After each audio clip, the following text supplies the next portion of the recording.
আসসালামু আলাইকুম।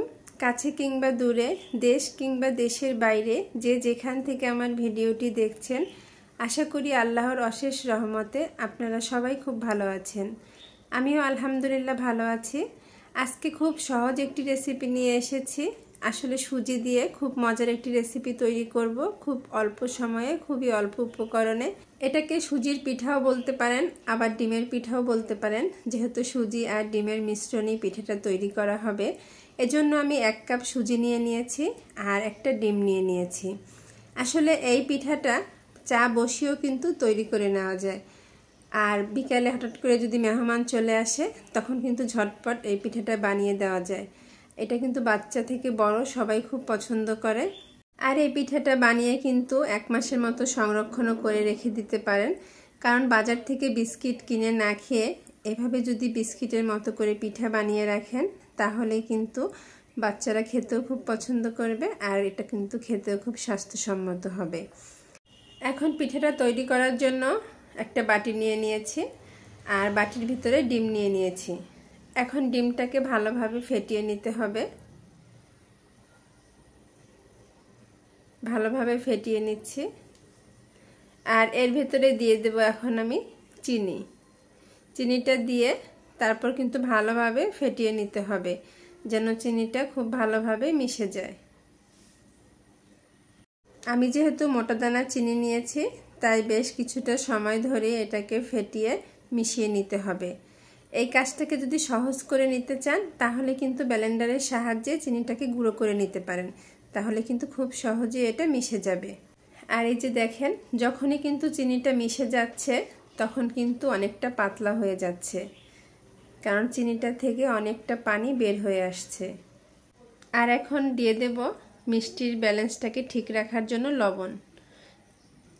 এখানে স্বাদ মতো লবণ দিয়ে দিয়েছি, 1 চিমটির মতো দিয়েছি। দিয়ে এটাকে ভালো মতো মিশিয়ে নিচ্ছি। আর এখানে ফ্লেভারের জন্য দিয়ে দেব এলাচের গুঁড়া, তাহলে ডিমের যে গন্ধটা সেটা আর আসবে না।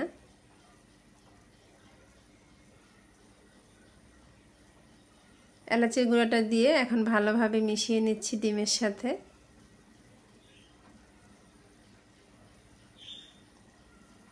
এখানে আমার মেশানো হয়ে গেছে। এখন এর ভেতরে আমি অল্প অল্প করে দিয়ে দেব সুজি। সুজিটা একবারে ঢেলে না দিয়ে অল্প অল্প করে দিয়ে আর একটু একটু করে মিশিয়ে নিচ্ছি।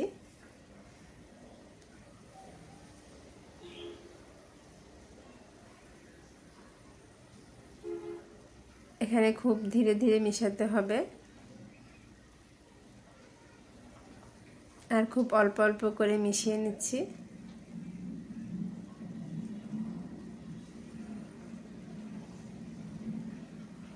আসলে এই পিঠাটা কিন্তু এভাবে তৈরি করলে খেতেও খুব ভালো লাগে। আপনারা অবশ্যই একবার বাসায় তৈরি করে দেখবেন। খুব অল্প উপকরণে খুব সহজেই কিন্তু এরকম মজার একটি পিঠা তৈরি করে নেওয়া যায়।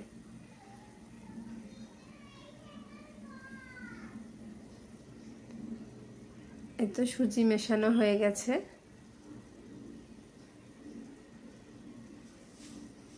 ডিমের সাথে কিন্তু সুজিটা মেশানো হয়ে গেছে। এখন আমি এর ভেতরে দিয়ে দেব 1/2 কাপ ময়দা। ময়দাটা আমি অল্প অল্প করে এর সাথে মিক্স করে নিচ্ছি। আসলে একবারে মিক্স না করাই ভালো, কারণ আমাদের এখানে কতটুকু ময়দা লাগবে এটা কিন্তু আস্তে আস্তে মিক্স করে করে তারপরে বুঝতে হবে। এখানে আমার 1/2 কাপের মতো ময়দা লেগেছে।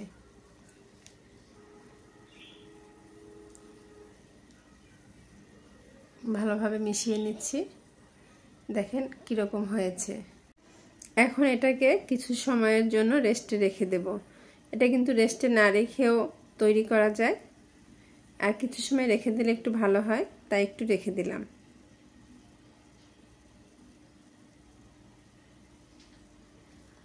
পাঁচ মিনিটের মতো রেস্টে রাখলেই হবে। আর এই 5 মিনিট পরই এখন ফিরে আসলাম।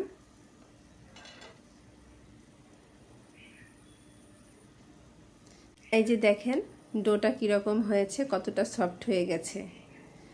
এখন একে একে আমি পিঠার শেপ দিয়ে নেব। শেপ দেওয়ার আগে অবশ্যই হাতে একটু তেল মাখিয়ে নিতে হবে, তাই একটু তেল মাখিয়ে নিলাম, তাহলে হাতে লেগে যাবে না।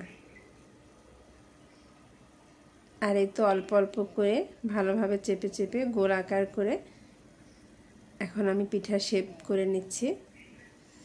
এটা কিন্তু আপনাদের পছন্দ মতো করে নিতে পারেন, যে কোনোভাবে এটা তৈরি করে নেওয়া যায়। আমি খুব সহজে একটি ডিজাইন করব, কাঁটা চামচ দিয়ে এভাবে একটু কেচে কেচে দেব।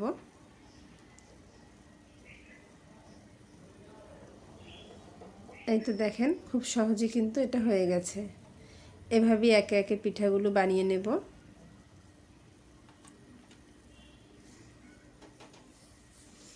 আপনারা কিন্তু চাইলে যে কোনো ডিজাইনে যে কোনোভাবে এটাকে তৈরি করে নেওয়া যায়, যে কোনো ডিজাইন করতে পারবেন।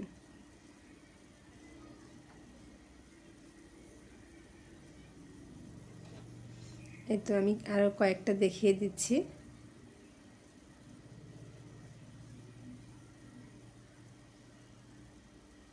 এই তো দেখেন খুব সহজভাবেই কিন্তু তৈরি করলাম, খুব সহজ একটি ডিজাইন। এভাবেই সব পিঠাগুলো বানিয়ে নিয়েছি। এই যে সব পিঠাগুলো আমার বানানো হয়ে গেছে। এখন পিঠাগুলো ভেজে নেব। তেল কিন্তু হালকা গরম করে পিঠাগুলো ছেড়ে দিয়েছি, আর এখন কিন্তু মাঝারি আঁচে পিঠাগুলো ভেজে নিচ্ছি।